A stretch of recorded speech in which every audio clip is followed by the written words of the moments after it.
اسے ایک تعارف تھا، اس کے گھر میں رات کو چور آ گیا. چور آیا تو اسے پتہ چل گیا کہ آیا ہے، تو اس نے خود ہی کہہ دیا چور کو کہ میرے پیچھے نماز پڑھنا شروع کر دو.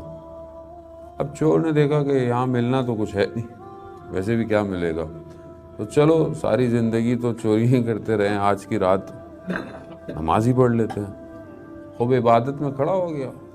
رات گزر گئی، صبح ہوئی تو دروازہ جو ہے وہ کسی نے دق الباب کیا، کھٹکھٹایا. اس نے کہا جاؤ دیکھو کوئی آیا ہے. اب یہ لے کر آیا، دیکھا تو کوئی شخص تھا.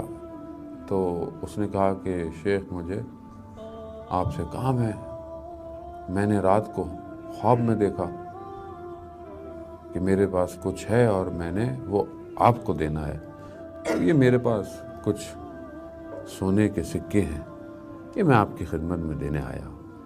اس نے جیسے ہی وہ ایک تھیلا بھرا ہوا سکوں کا دیا تو اس شیخ نے وہ سارے سکے اٹھا کے اس چور کو دے دیے.